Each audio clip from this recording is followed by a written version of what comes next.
நமது அடைக்கலமும் பலனும் ஆனா, ஆபத்து காலத்தில் கூட இருக்கும் துணையும் ஆனா. தேவன் நமது அடைக்கலமும் பலனும் ஆனா, ஆபத்து காலத்தில் கூட இருக்கும் துணையும் ஆனா. 3 மாதங்களை நாம் கடந்து வர தேவன் உதவி செய்திருக்கிறார். அநேக ஜெபங்களுக்கு கர்த்தர் பதில் கொடுத்திருக்கிறார். நீங்கள் இந்த ஊழியங்களுக்காய் விசேஷமாய் நீங்கள் அதிக பாரத்தோடு கூட நீங்கள் ஜெபித்திருக்கிறீர்கள். இந்த காலவெளியில் அந்த வாக்குத்தத்த செய்தியை உங்களோடு கூட நான் பகிர்ந்து கொள்ள விரும்புகிறேன்.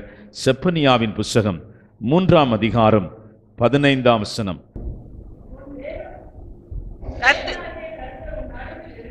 உன் தேவனாகிய கர்த்தர் உன் நடுவில் இருக்கிறார், அவர் வல்லமை உள்ளவர், அவர் ரட்சிப்பார், அவர் உன் பேரிலே சந்தோஷமாய் மகிழ்ந்து தம்முடைய அன்பின் நிமித்தம் அமர்ந்திருப்பார், அவர் உன் பேரிலே கம்பீரமாக களி கூறுவார். செப்பனியா இஸ்ரவேல் ஜனங்கள் நடுவிலே நின்று அவர்களோடு கூட இந்த வாக்குத்தத்தத்தை கர்த்தர் பேசின வார்த்தைகளை அவர்கள் நடுவிலே அவன் அறிவிக்கிறதை தான் இந்த காலவேளையிலே உங்கள் நடுவிலும் நான் அறிவிக்கிறேன். இவன் அந்த வார்த்தையை ஜனங்கள் நடுவிலே அறிவிக்கும் போது ஜனங்கள் தேவனை விட்டு தூரமாய் போயிருந்தார்கள், ஜனங்கள் பாழாக்கப்பட்டு கொண்டிருந்தார்கள், ஜனங்கள் சிறுமையை அனுபவித்துக் கொண்டிருந்தார்கள். நீங்கள் செப்பனியாவின் புஸ்தகம் முழுவதையும் வாசித்து பார்த்தால் அந்த ஜனங்கள் தேவனை விட்டு அருமையான அந்நிய தெய்வத்தை ஆராதிக்கிற அந்த இடத்திற்கு சத்ருவாகிய பிசாசு அவர்களை தள்ளிவிட்டிருக்கிறான். அவர்கள் சிறுமைப்பட்டிருந்த நாட்களிலேதான் செப்பனியா எழும்பி அவர்களுக்கு இந்த வார்த்தையை அறிவிக்கிறான். கர்த்தர் உன் நடுவிலே இருக்கிறார் என்று அவன் அறிவிக்கிறான். ஜனங்கள் நீங்கள் ஆதியாம புஸ்தகத்திலிருந்து அருமையான மல்கியா புஸ்தகம் வரையிலும் பழைய ஏற்பாட்டு புஸ்தகம் முழுவதையும் வாசிக்கும் போது அவர்கள் சிறுமைப்பட்டிருந்த நாட்களிலே கர்த்தரை நோக்கி முறையிடுகிறார்கள், தேவனை நோக்கி அழுகிறார்கள், தேவனை நோக்கி கூக்குரலிடுகிறார்கள். தேவனாகிய கர்த்தர் அவர்களை அப்படியே விட்டு விடுவதில்லை. அவர்களை ஆறுதல் படுத்தும்படி, அவர்களை பலப்படுத்தும்படி, அவர்களை உயிர்ப்பிக்கும்படி கர்த்தர் ராஜாக்களை எழுப்புகிறார், நியாயாதிபதிகளை எழுப்புகிறார், தீர்க்கதரிசிகளை எழுப்புகிறார். கர்த்தர் அவர்களை ஆறுதல் படுத்தும்படியாய் சில சமயங்களிலே அவரே இறங்கி வருகிறார். அருமையான தேவனுடைய பிள்ளைகளை, கர்த்தர் தன் ஜனத்தை உயிர்ப்பிப்பதிலே, கர்த்தர் தன் ஜனத்தை ஆறுதல் படுத்துவதிலே, கர்த்தர் தன் ஜனத்தை கட்டுவதிலே மிகவும் கவனமாயிருக்கிறார். வேத புஸ்தகத்திலே யாத்திரையாம புஸ்தகம் 19ஆம் அதிகாரம் 5ஆம் வசனத்தை நீங்கள் வாசித்து பாருங்கள். ஆம்,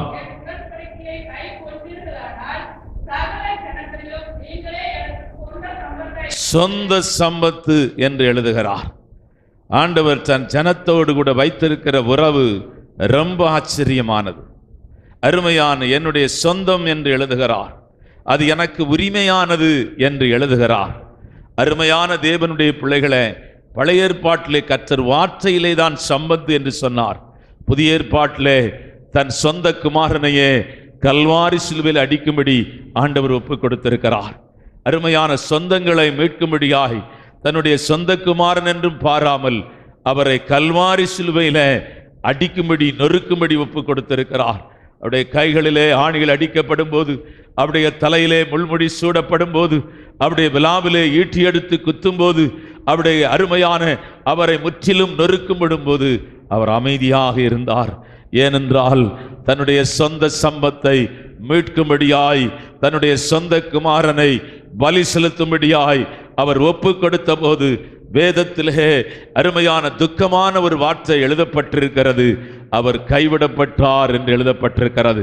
அவர் கல்வாரி சிலுவையிலே, பிதாவே பிதாவே ஏன் என்னை கைவிட்டீர் என்று அவர் கூக்கரலிடுகிற சத்தத்தை கல்வாரி சிலுவையில் நீங்கள் கேட்கலாம். பிதாவாகிய தேவன் சொல்லுகிற ஒரே ஒரு வார்த்தை, என் சொந்த சம்பத்தை மீட்கும்படியாய் நான் முன்னையே கைவிட்டேன். அல்லேலூயா. அருமையான தேவனுடைய பிள்ளைகளே, அவர் உண்டு பண்ணின அழகான சிருஷ்டிகள் இந்த பூமி எங்கிலும் இருக்கிறது. பறவைகள் இருக்கிறது, மிருகங்கள் இருக்கிறது, ஆச்சரியமானவைகள் இருக்கிறது. அவைகளெல்லாம் ஜனங்கள் பார்க்கும்படி போகிறார்கள். அருமையான சுற்றுலா போகிற ஜனங்கள் அவர்களை ஆச்சரியமாய் பார்க்கிறார்கள். ஆனால் அவைகளுக்கு ஒன்றும் தேவன் அவர்கள் மேலே இவ்வளவு அன்பு வைக்கவில்லை, இவ்வளவு நேசம் வைக்கவில்லை. தேவ தூதர்களுக்கும் அவர் அருமையான கை கொடுக்கவில்லை என்று எழுதப்பட்டிருக்கிறது. அந்த வசனத்தை கூட வாசிக்கலாம். தேவ தூதருக்கு கை கொட தேவ தூதருக்கு உதவியாக கை கொடாமல் ஆபிரகாமின் சந்ததிக்கு உதவியாக கை கொடுத்தார். தன் கரத்தை கல்வாரி சிலுவையில் அடிக்கும்படி ஒப்பு கொடுத்தார். உன் கரத்தை பிடிக்கும்படியாய் அவருடைய கரத்தில் ஆணிகள் அடிக்கப்பட்டது. நான் தொடர்ந்து செய்திக்கு வருகிறேன். வாக்கு தத்தங்கள் எல்லாம் நிபந்தனைகள் உட்பட்டது. வாக்கு தத்தங்கள் எல்லாம் அருமையானவர்களே, அது நிபந்தனைகளுக்கு உட்பட்டு எழுதப்பட்டிருக்கிறார். கர்த்தர் அதன் நடுவிலே இருக்கிறார் என்று எழுதப்பட்டிருக்கிறது. என்னுடைய செய்தியின் தலைப்பு, அவர் ஒரு மனிதனுடைய வாழ்க்கையிலே நடுவாய் இருப்பாரானால் அவர்களுடைய ஜீவியத்திலே உண்டாகிற 3 ஆசீர்வாதங்களை இந்த காலவேளையில் உங்களோடு கூட நான் பகிர்ந்து கொள்ள விரும்புகிறேன். அவர் உங்கள் ஜீவிய நடுவில் இருப்பாரானால் அருமையான நீங்கள் பெற்றுக்கொள்ள போகிற 3 ஆசீர்வாதங்கள். அநேக ஆவிக்குரிய ஜனங்கள் தேவனுடைய அருமையான தேவனை நடு பகுதியிலே அல்லது மைய பகுதியிலே வைக்கவில்லை. மைய பகுதியிலே வைக்கவில்லை. மார்த்தா நல்ல ஒரு விசுவாசி. ஆண்டவராய் இயேசு கிறிஸ்து வருகிறார் என்று அருமையான அறிந்தபோது அருமையானுள்ளே அவள் சமையலிலே போய் ஆண்டவருக்கு ஆகாரம் கொடுக்க வேண்டும் என்பதிலே மிகவும் கவனமாக இருந்து அதிகமாக நேசிக்கிறதை நாம் பார்க்கலாம். ஆனால் அவளுடைய ஜீவியத்தின் மைய பொருளிலே அவர் இல்லை. ஆண்டவர் அவளை பார்த்து சொன்ன வார்த்தை, மாற்றாளே மாற்றாளே, நீ அநேக காரியங்களை குறித்து கவலைப்படுகிறாய், தேவையானது ஒன்றே என்று ஆண்டவர் சொன்னார். அருமையானவர்களே, லோத்தினுடைய வாழ்க்கையில ஆபிரகாமோடு கூட நடந்து போன நாட்கள் வரையிலும் அவனுடைய ஜீவியத்தின் மைய பொருள் தேவனாக இருந்தது. தரிசனத்தை சார்ந்து போய்க் கொண்டிருந்தான். ஆபிரகாமை அவன் விடவில்லை. ஆனால் லோத்து எப்பொழுது சோதம் குமாரா பட்டணத்தின் மேல் தன் கண்களை அவன் திருப்பினானோ அப்பொழுதே அவன் மைய பொருளை இழந்து விட்டான். அவனுடைய ஜீவியத்தின் மைய பொருளாயிருந்த அந்த தரிசனம், அவன் ஜீவியத்தின் மைய பொருளாயிருந்த அருமையான கானானை தருவேன் என்ற வாக்கு தத்துவம், அவனுடைய ஜீவியத்தின் மைய பொருளாயிருந்த எல்லாவற்றையும் அவன் இழந்து விட்டான். ஆனால் வேதம் என்னவோ அவனை கடைசி வரையிலும் நீதிமான் நீதிமான் என்றே சொல்லிக் கொண்டு வருகிறது. இது கர்த்தர் அவன் மேலே வைத்ததான மகா பெரிய அன்பு என்றுதான் நான் நினைக்கிறேன். அந்த 30 வெள்ளிக்காசை அவன் அருமையான அந்த இடத்திற்கு அவன் போகும் வரையிலும் அவன் அப்போஸ்தல ஊழியத்தை பெற்றவன், அப்போஸ்தல ஊழியத்தின் அபிஷேகத்தை பெற்றவன். அருமையான தேவனுடைய பிள்ளைகளே, இயேசுவோடு கூட நடக்கிற ஒரு மகா பெரிய பாக்கியம் அவனுக்கு இருந்தது. அவருடைய ஊழியத்திலே அவன் இணைந்திருந்தான். 3.5 வருட அவருடைய ஊழியத்திலே அவரோடு கூட அவன் நடந்தான். அவன் மரித்தவர்கள் உயிரோடு கூட எழும்பினதை பார்த்தான். குஷ்டரோகிகள் சுகமானதை பார்த்தான். லாசருவின் கல்லறை பக்கத்திலே 4 நாள் நாறிப்போன ஒரு மனுஷன் உயிரோடு கூட நின்று கொண்டிருந்ததை அவன் பார்த்தான். அவன் பார்த்த அற்புதங்களுக்கு அளவே இல்லை. மகிமையின் தேவனை, அருமையான அவரை தன் கண்களினாலே தரிசிக்கிற பாக்கியத்தை அவன் பெற்றிருந்தான். ஆனால் இந்த காசுதான் அவனை தேவனை விட்டு பிரித்து விட்டது. ஆனாலும் அவனுக்குள்ளே ஒரு துக்கம் இருந்தது, அவனுக்குள்ளே ஒரு வேதனை இருந்தது. அது மைய பொருள் அல்ல. அவன் அருமையான மைய பொருள் பொருளாயிருக்கிற அழைப்பை நஷ்டப்படுத்தி விட்டான். மைய பொருளாயிருக்கிற இயேசுவை இழந்து விட்டான். மைய பொருளாயிருக்கிறவைகளை இழந்து விட்டான். அநேக விசுவாசிகள் அருமையான துவக்கத்திலே நன்றாய்தான் வந்தார்கள். அவருடைய ரட்சிப்பு அருமையான மகிமையாய் ரட்சிக்கப்பட்ட நாட்களிலே, அபிஷேகம் பெற்ற நாட்களிலே, சபைக்கு வந்த நாட்களிலே, சுகம் பெற்ற நாட்களிலே அவர்களுடைய வேகங்கள் எல்லாம், அவருடைய ஆராதனை எல்லாம், அவருடைய ஜீவியத்தில் எல்லாம் மைய பொருள் இயேசுவாக இருந்தார். ஆனால் இந்த 3வது மாதத்தின் 1ஆம் தேதியிலே அருமையான தூங்கிக் கொண்டிருக்கிறார்கள். அருமையான தேவனுடைய பிள்ளைகளே, வாக்குத்தத்த கூட்டம் உண்டு என்று தெரியும். அருமையான தேவன் பேசுவார் என்று தெரியும். தேவன் அசைவாடுவார் என்று தெரியும். ஆனாலும் அவர்கள் தூக்கத்தை விட்டு வெளியே அவர்களாலே வர முடியவில்லை. சரீர சுகத்தை விட்டு அவர்களாலே எழும்ப முடியவில்லை. தேவனுடைய பிள்ளைகளே, ஒரு வேகம் இல்லை, அப்படியே அணைந்து போய்விட்டது. காலையிலே வேலைக்கு போக வேண்டும். அருமையான நாம் அங்கே போனால் நமக்கு வேலைகள் தடைபட்டுவிடும், வீட்டு வேலைகள் தடைபட்டுவிடும். ஆனால் இருதயம் இங்கே தான் இருக்கிறது. அவருடைய சரீரமெல்லாம் அருமையான வீட்டிலே இருக்கிறது. அவருடைய உணர்வுகள் இங்கே இருக்கிறது. அருமையான மைய பொருளை இழந்து விடுகிற ஒரு நிலைமையில அவருடைய ஆத்துமா தத்தளிக்கிறது. ஆவிக்குரிய காரியங்களை நீங்கள் விட்டு விலகும் போது ஒரு போராட்டம் எப்போதும் ஒரு தேவனுடைய பிள்ளைக்கு தொடர்ச்சியாக இருந்து கொண்டிருக்கும். அருமையான அவர்கள் ஆராதனை விட்டு விடும்போது அவர்கள் பஸ்ஸிலே பிரயாணம் பண்ணி கொண்டிருந்தாலும் அவருடைய ஆவி ஆத்தும சரீரம் எல்லாம் ஆராதனையில் இருக்கும். இன்றைக்கு என்ன பிரசங்கிக்க போகிறார், என்ன வார்த்தையை பேச போகிறார் என்ற ஒரு உணர்வு ஆழமாக அவர்களுக்குள்ள இருக்கிறதை அருமையான பார்க்க முடியும். தேவனுடைய பிள்ளைகள், உன் ஜீவியத்தின் மைய பொருளை நீ ஒருபோதும் இழந்து விடாதே. ஆண்டவர் உன் ஜீவியத்தின் மைய பொருளாக இருக்க துடிக்கிறார். ஆசரிப்பு கூடாரம் இஸ்ரவேல் ஜனங்கள் நடுவிலே போடப்படும். அந்த 12 கோத்திரமும் அதை சுற்றிலும் தான் இருக்க வேண்டும். அருமையானவர்களே, மைய பொருளாக இயேசு உன் ஜீவியத்திலே, அருமையானவனுடைய வேலை செய்கிற இடத்திலே, உன் குடும்ப வாழ்க்கையிலே, உன் பிசினஸ்ல, ஆண்டவர் அருமை உன் ஆவிக்குரிய வாழ்க்கையில எல்லா பகுதியிலும் மைய பொருளாக ஆண்டவர் இருக்க துடிக்கிறார். நீ உன்னுடைய ஜீவியத்தின் மைய பொருளாக நீ அவருக்கு இடம் கொடுப்பாயானால் அருமையான 4500 வாக்குத்தத்தங்கள் இந்த வேதத்தில் இருக்கிறது. இந்த வேத புஸ்தகம் ஒரு வாக்குத்தத்தத்தின் புஸ்தகம். இதில் இருக்கிற எல்லா வாக்குத்தத்தமும் உன்னையும், உன் குடும்பத்தையும், உன் பிள்ளைகளையும், உன் சந்ததியையும் இந்த வாக்குத்தத்தம் நீ தேடி போக தேவையில்லை, இதுவே உன்னை பற்றி கொள்ளும். அல்லேலூயா. இந்த மைய பொருளாய் ஒரு மனுஷனுடைய ஜீவியத்திலே அருமையான தெய்வம் இருக்கும்போது என்ன நடக்கும் என்பதை தான் இந்த செப்பனியா 3 காரியத்தை சொல்லுகிறான். முதலாவது என்ன நடக்கும் என்றால், நீங்கள் அதே செப்பனியாவின் புஸ்தகம் 3ஆம் அதிகாரம் 19ஆம் வசனத்தை வாசிக்கலாம். இதோ அக்காலத்திலே உன்னை சிறுமைப்படுத்தின யாவரையும் தண்டிப்பேன். நொண்டியானவனை ரட்சித்து தள்ளுண்டவனை சேர்த்துக் கொள்வேன். அவரில் வெட்கம் அனுபவித்த முதலாவது கர்த்தர் சொல்லுகிற காரியம், உன்னை சிறுமைப்படுத்தினவர்களை நான் தண்டிப்பேன் என்று ஆண்டவர் சொல்லுகிறார். அருமையான ஆண்டுடைய பிள்ளைகளே, கர்த்தருடைய ஜனத்துக்கு விரோதமாக, தேவனுடைய சபைக்கு விரோதமாக எழும்பும்போது, மனிதர்கள் எழும்போது கர்த்தரே வந்து யுத்தம் பண்ணுகிறதை பார்க்கலாம். ஆண்டவர் அப்போஸ்தலனாகிய பவுலை தமஸ்கு பட்டணத்திலே சந்திக்கும் போது ஆண்டவர் சொன்னார், முள்ளிலே உதைக்கிறது கடினமாம் என்று ஆண்டவர் சொன்னார்.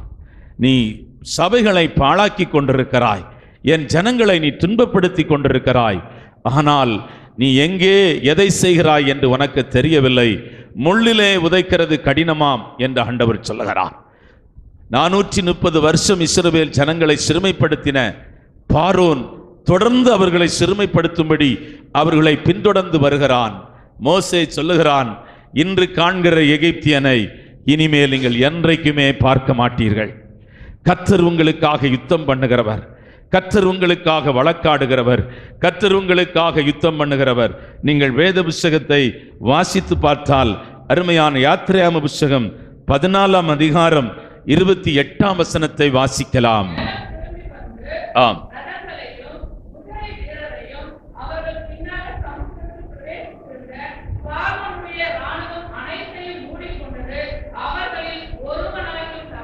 அந்த வார்த்தை தான் என்னை ரொம்ப தொட்டது.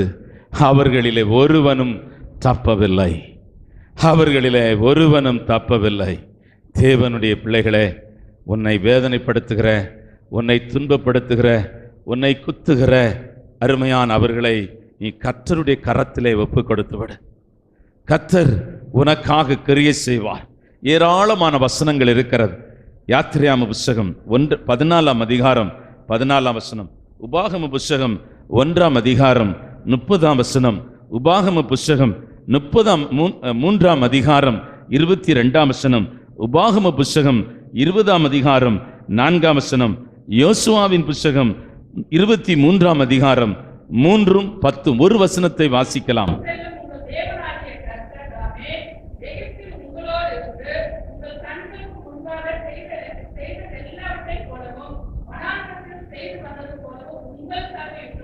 உங்களுக்காக யுத்தம் பண்ணுவார். யாத்திரையாம புஸ்தகம் 15ஆம் அதிகாரம் 3ஆம் வசனம். கர்த்தரே யுத்தத்தில் வல்லவர். கர்த்தரே யுத்தத்தில் வல்லவர். கர்த்தர் என்பது அவருடைய நாமம். கர்த்தர் என்பது அவருடைய நாமம். கர்த்தர் பார்த்து கொள்வார்.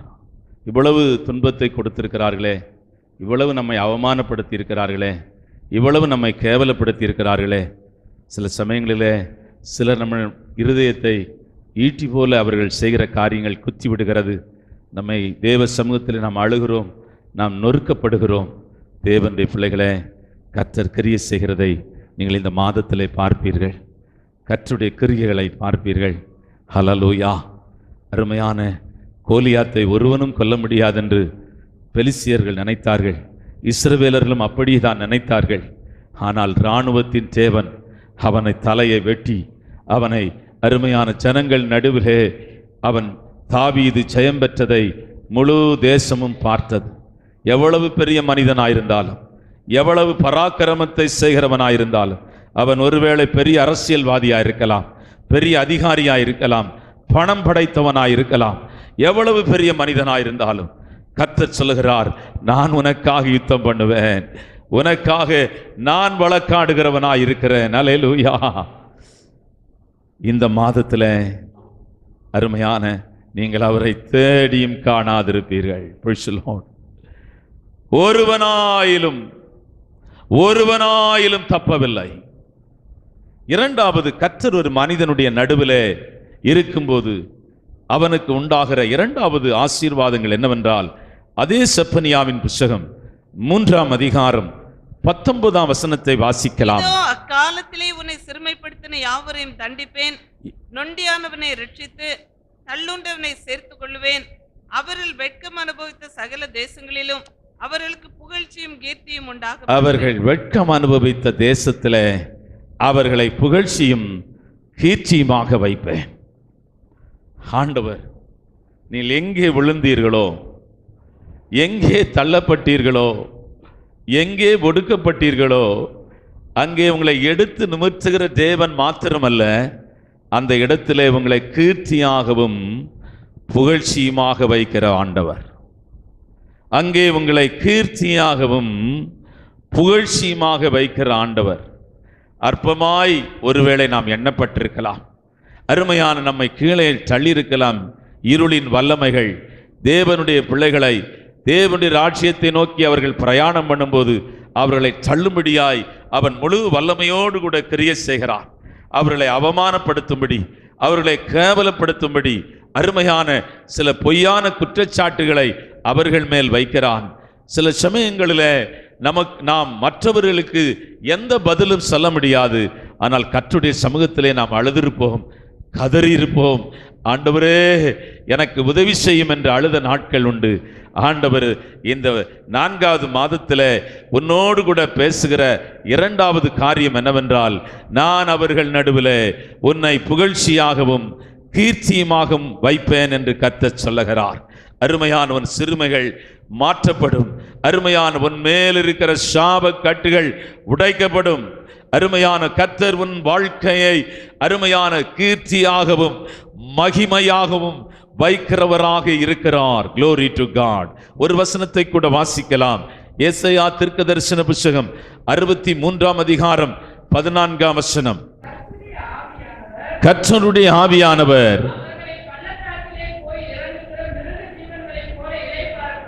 பள்ளத்தாக்கிலே போய் இறங்கி இளைப்பாற பண்ணினார். ஆம்,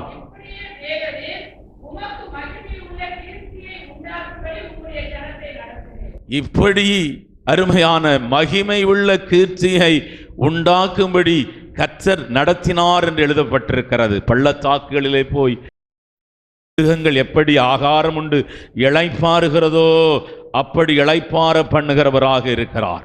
தேவனுடைய பிள்ளையே, நீ பட்ட பாடுகள் உண்டு, நீ நெருக்கமான சூழ்நிலைகளிலே கடந்து வந்த வருஷங்கள் உண்டு, சாவை நோக்கி ஓடின நாட்கள் எல்லாம் உண்டு. ஆனால் கர்த்தர் இளைத்தவனை இளைப்பாறத்தக்க ஒரு மகிமையான இளைப்பாறுதலை கர்த்தர் உன் ஆவிக்குள்ளே வைத்திருக்கிறார்.